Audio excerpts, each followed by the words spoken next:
Every healthcare organization says that they care about the patient experience.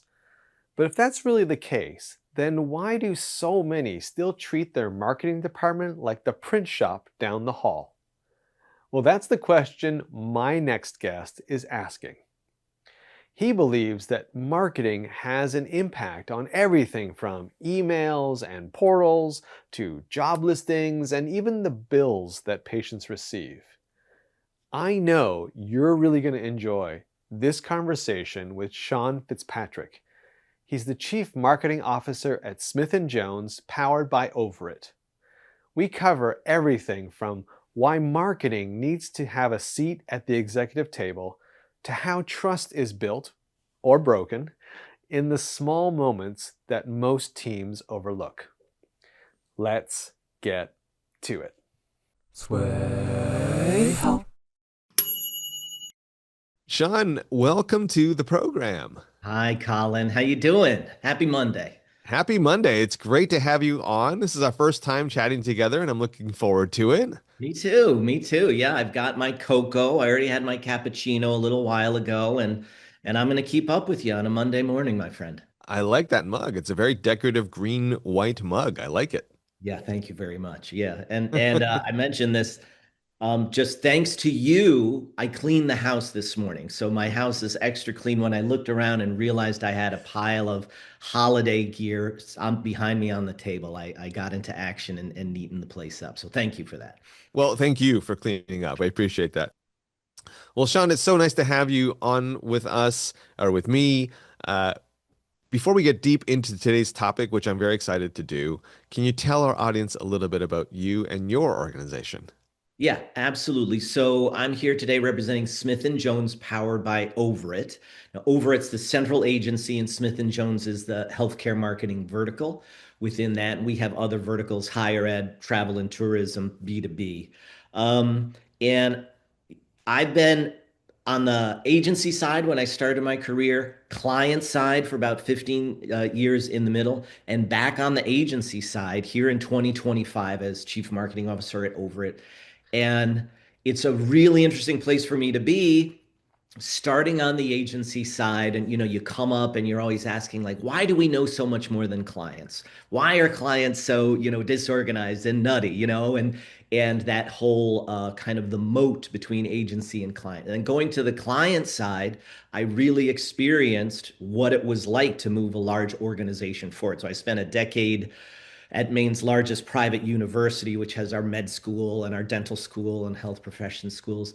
And I experienced being a client and how every day you need to pull all of these different departments together to get that buy-in. So now that I'm back on the agency side, it's funny because I have empathy goggles on, and when I'm speaking to clients now, I'm like, I can imagine the meeting that you were just in, and I can help you with the follow up on it. So it's a really nice place to be in life, and the Overit and Smith and Jones teams are great. Really strong creative motion graphics, all that stuff, and I'm just having fun with it. So thanks for having me again. It's funny you tell that story, and I hear this a lot from agency folks too. Like I hear agency folks talk about, how working with their customers, they love them, but it's like herding cats, right? And Sure. then you talk to people who work inside organizations, and they're like, well, it's like herding cats in here because I gotta get everyone online. So like basically any marketers is herding cats. Like that's basically our job. Exactly. We all have clients, right? We're all trying to move something forward in some way, and yeah, so we can empathize based on that view. And I happen to like cats, so it's a good position to be in. Very, very good. Very good. Well, let's dive into today's topic. I like it because when I got this email, I was like, it took me a step back. I had to look at that and go, wow, it's pretty bold. You made a statement that basically was saying that marketing and the marketing team specifically is really central to healthcare delivery. Yeah, I've, yeah. I like to, yeah, I think marketing is pretty important, but I'm not sure I would have gone this far. But maybe you can explain that little statement to me. Well, and this is really for, and I know that the people out there who are on the client side are gonna really feel this, which is we've got this trends report out, and it's really chunky. And of course, we're promoting that, the Smith and Jones Healthcare Trends 2026. And when looking at, as we were building it, we synthesized down what's the through line of all of these things. Like it's about building trust and transparency and having pricing sheets and making sure that the employment marketing is on brand and just making sure that every touch point of in the CRM is on brand. We said the through line is that the patient experience now is now more digitized rather than it is in real life. And still, what we see is healthcare organizations and large organizations thinking of marketing and communications as kind of um, the Kinkos of the institution, like you do things for order, right?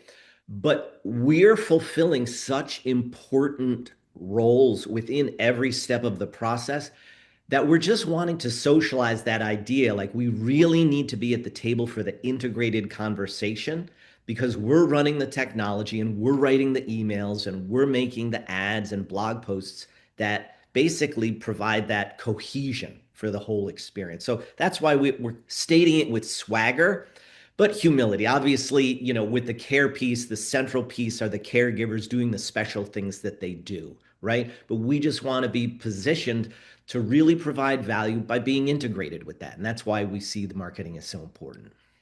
Sean, can you give me some examples? You touched on a few, but can you give me a couple examples of some of the ways that marketing does play a role in that, entirety of that patient journey? Sure. Yeah. So for example, and some of these are needs to haves, right? And some of them are where the marketing and communications team can take their expertise in usable content to help their internal partners. So here's what I mean by that. So obviously we're writing ads, we're working on the creation of videos that build trust and like trying to at the top of the funnel and the beginning of the consideration process, creating that content that represents the mission and the vision and the personality of the organization, right? And so we need to have access to do that, right? But then you look at something, say, like price transparency price lists, right? Where we're recommending in the trends list, it would be best for someone from marketing and communications to review those materials and basically red team them back to the accounting office and say, thank you for doing this, but it's still not understandable with respect, right? Similarly, we're talking in the trends report about the integration with the HR team. And everybody's saying how there is this integration between the patient journey and the future employee journey as far as you want to have the brand well represented, right? But a lot of times an HR department will be kind of autonomous and might be reluctant to have their materials reviewed. And what we're recommending is build that bridge so marketing and communications can red team the job listings and the portal to show the personality of the site. It's hard to get there, but once you build those bridges, again, it improves outcomes for each department as well as for the larger organization. So, so when marketing is central to healthcare operations, I'll word it that way because, as you said, it's, healthcare is not sorry, marketing is not in the business of actual delivering of care. Sure. That belongs to the clinicians, but certainly the operations side is what I'm hearing you say. Yeah. What does that look like when it's done well? Like how smooth are we talking about here? How integrated are we talking about here? What are the results that an organization should see when marketing is really integrated together? Yeah. Yeah. I think that it's, for me, the final outcome vision that we hold for this when we're doing this right, okay?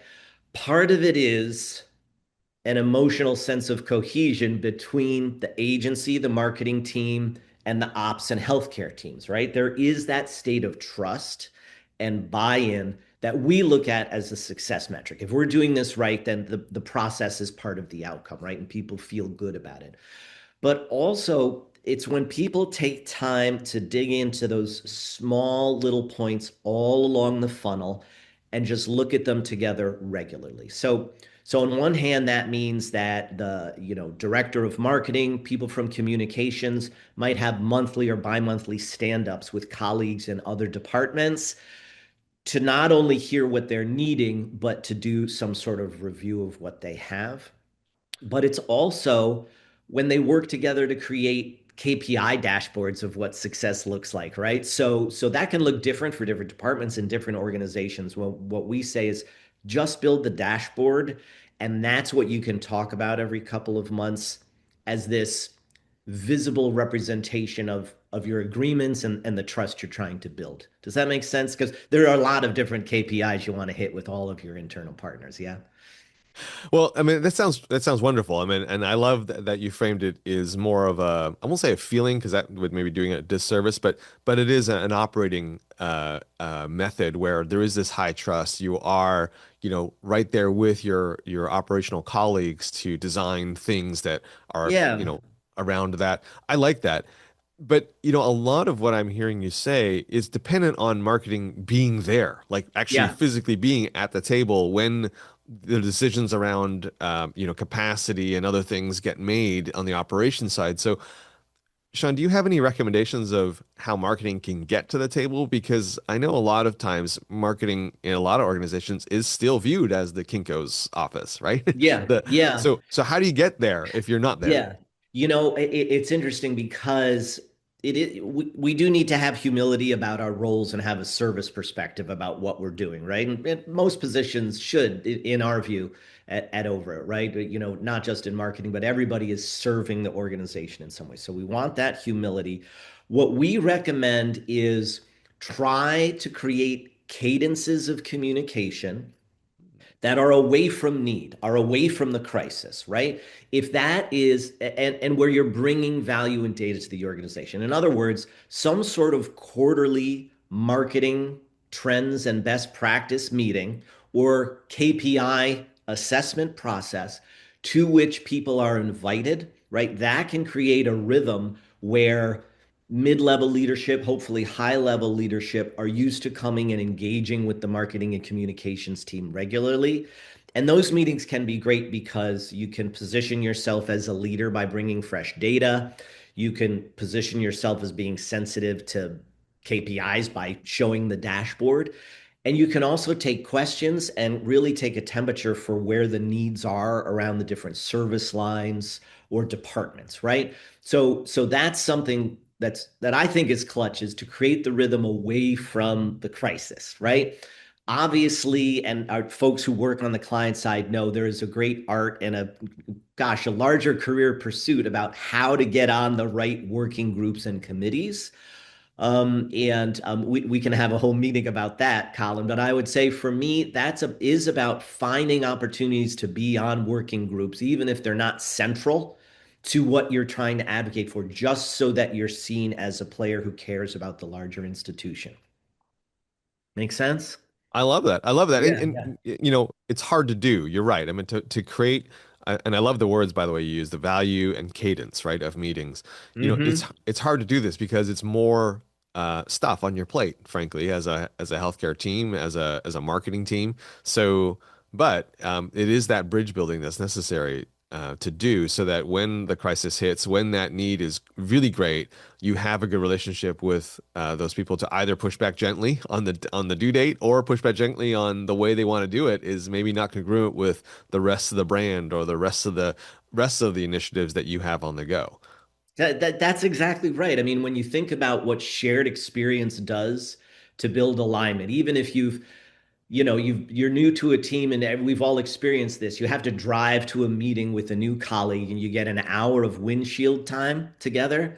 That really builds your rapport. And so then the next time you're in the trenches together, you've got that windshield time to refer back to. So those regular meetings to us are that windshield time internally.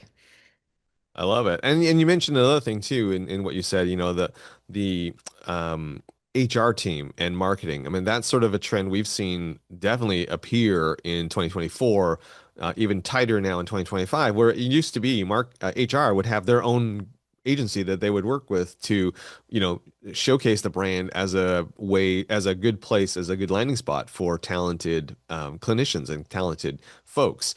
But Yeah, now with yeah. all the cuts, now they're having to work with the internal marketing team, and finally, marketing and HR are getting together, which I think is a good thing. So I like the fact that you're seeing that as well. Yeah, absolutely. We're seeing that integration. And even if there is another agency, there's of course an art to that, to come in, find the yeses, not get into turf wars, but find, shared values, all that good modern leadership stuff where at least you're having the conversation.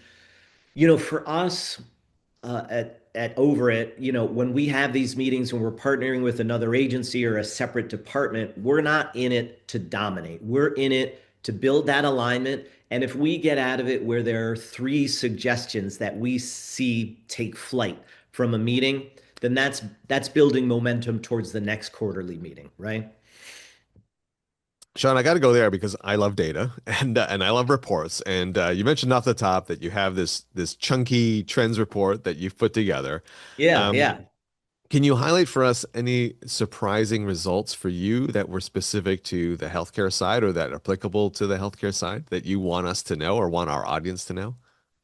Well, I think that I mean, it's a lot of stuff I listen to you all the time, Colin. I love listening to you, frequent listener and excited to be a guest. But we're all talking a lot about trust, right? We're all talking about AI, and we're all talking about the integrated technology and in real life funnel, right? And I think, one thing that I think is interesting is we're encouraging folks to look ahead to Gen Z's participation. And I think that a lot of healthcare marketers don't think about Gen Z because they're young, they're healthy, and they have a lot to learn, right? But there are actually stories in the one story in the trend report about a Gen Z TikTok theme might be driving how people are asking for line itemed bills when they get care, right? And so for we just want to encourage people to look at instances like that, anecdotes like that, where all of a sudden some TikTok or Instagram meme is going to drive how people ask for care, right? And start to get on the process of building relationships with your Gen Z audience now in your area, and it doesn't have to be corny, right? It can just be top of funnel and relationship building. So I think that's the piece that is probably least intuitive for folks because a lot of folks are thinking about who's getting the care the most right now. Wow, I like that. I like Yeah. that. That is very counterintuitive. Um, by the way, we'll put a link to the report down in the Yeah. Down comments so there, people down down somewhere there. down there. Yeah. Exactly. How Gen Z of us, right? We're gonna put the link down there. Yeah. Um, Little Brady Bunch point. Yeah. there you go. Wow. Okay. Like I think only certain audience members will get that Yeah. reference, but Sorry, I I'm like what showing you my age there. I like that. I mean, it's true. I mean, it is what we do of a certain age when we get on the Zoom calls, right? Where we kind of want to do that whole Brady Bunch thing. Well, Sean, I want to ask you about something that you mentioned again at the start here. You talked about building trust through communication, and building trust with patients is very critical these days, right? Without Yeah. that, you can't bring them in, you can't get them the care that they need and that you want to deliver. How do you do that? Can we do like 5 or 6 hours on this podcast so we can cover that point? No, no, that's a great question, Colin, because Colin, it does come down to implementation day to day. And really, it's about empathy. I think we all experience healthcare ourselves, and we need to bring those experiences into our empathy when we're working, And when you have empathy, you bring authenticity to the engagement. And so for us, it's about that authentic voice, right? Not an institutional voice, but being open to dialogue, right? So if you take reviews, for example, a lot of healthcare organizations might be shy about reviews because they're worried about getting bad ones. But in the Health Trends report, it speaks about the fact that if someone's going to give you a bad review, they'll do it whether you invite them to or not. But if you invite everyone to do a review of their care after their appointment, then you're encouraging the people who have positive feelings to also engage, right? So when we have that openness and that feeling of authentic connection, that's when we're really creating a two-way relationship with our patients. I love it. I love it. Well, Sean, one of the things we do on this podcast and on this video series, as you know, is we like to get practical, right, for Yeah, our yeah. listeners. So, give me one practical thing that listeners and viewers of this can go and do to try and get themselves more ingrained with the rest of the departments, with the other leaders at the organization, to essentially get marketing at that table. Yeah, What yeah. recommendation do you have? So Well, my first recommendation is to download the 2026 Health Trends Report from Smith and Jones. No, but seriously, I think that it is really about cutting out the time, and you're probably too busy. You don't think you have the time, but cutting out the time to add value and position your department as an authority away from the specific tactical work you're doing, right? So we mentioned earlier that that could be some sort of quarterly presentational meeting that you do that's a brown bag that all are welcome to, or at least some sort of quarterly e-news that you can send out to your colleagues so people know what's going on and know trends. Put in the energy to build equity away from the crisis, and it's going to give you juice when you are in the middle of a crisis and trying to figure out the work plan. I love it. I love it. Sean, final question for you. You've shared so much great information with us today. Where can people go to connect with you and learn more about Overit and Smith& Jones? Yeah, great. So thanks, Colin. And so smithandjones.com, if you just search for us in the Googles, and there will be the link down below. And I have a HubSpot meeting scheduler that folks are just always welcome to just reach out and book something with me. And what we do is we just have a half-hour strategy conversation where we'll just, no pressure, do troubleshooting against a specific strategic challenge and get to know people so they can get to know us. So I would say that would be how to contact us. Go to the website or just reach out on my HubSpot scheduler and say howdy. I love it, Sean. Well, listen, Sean, thank you so much for being on the program today. It was really great to have you, and I hope to have you back again. Colin, it was really fun. Thanks a lot. And thanks everybody for listening all the way to the end if you made it this far. We started this conversation with a little bit of tension. If patient experience really matters, then why is marketing still treated like an afterthought by so many healthcare organizations? What Sean laid out is that marketing is the department that shapes how people experience healthcare long before and long after the clinical moment. When marketing is embedded across operations like HR, IT, and any digital touchpoint, the entire experience gets stronger for patients, for clinicians, and for the organization itself. Hopefully, more healthcare systems will give marketing a true seat at the executive table. And hey, if you made it this far in the video, we'd really appreciate your help by mashing that like button, clicking subscribe, or writing a nice comment below.